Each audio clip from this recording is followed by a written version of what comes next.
పరాయి దేశాలను సుదీర్ఘకాలం పాటు ఆక్రమించుకుని అక్కడ ప్రజల్ని హింసించి, వేధించి, దారుణంగా ఇబ్బంది పెట్టినటువంటి బ్రిటిష్ వాళ్ళకి ఆ తరమోళ్ళు బానే బతికేశారు గానీ, ఈ తరమోళ్ళు ఆ తాతలు చేసిన తప్పులకి ఈ తరమోళ్ళు అనుభవించాల్సొస్తుంది.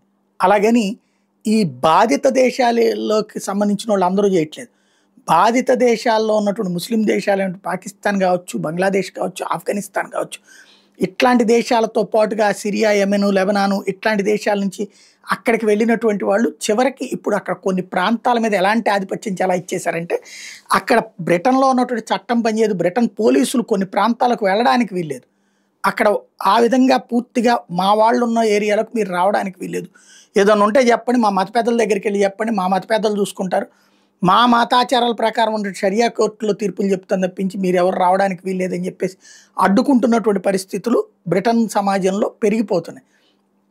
అదే సందర్భంలో క్రమంగా ఇవి ముదిరి పాకాన పడుతున్నటువంటి సిచ్యుయేషన్. బ్రిటన్‌లో జరుగుతున్నటువంటి దాంట్లో ఏదైతే వీటి మీదన అక్కడున్న ప్రజల్లో తిరుగుబాటొచ్చింది. ప్రతి ఆదివారం పెద్ద యాజిటేషన్ చేస్తుంటే, ఈ ఆదివారం పెద్దదానికంటే పెద్దది. ఇంతకుముందు 1,00,000, 2,00,000 వస్తే ఈ ఆదివారం 10 లక్షల మంది బ్రిటన్ పౌరులు రోడ్డెక్కబోతున్నారు. ప్రపంచవ్యాప్తంగా ఉన్నటువంటి ఫ్రీ స్పీచ్ పౌరులందరూ కూడా అక్కడికొస్తారట. మరి ఇదేమన్నా డివైడ్ అవుతుందా అన్నటువంటిది చూడాల్సినటువంటిది. ఎందుకంటే ఈ ఫ్రీ స్పీచ్ సాధారణంగా ఫ్రీ స్పీచ్ అంటే ముస్లిం సమాజానికి వాళ్ళ ఇష్టం వచ్చినట్టు బ్రతకనివ్వాలన్నటువంటి పేరుతో జరిగే ఉద్యమాలు ఉంటాయి. ఇది అట్లా కాదు.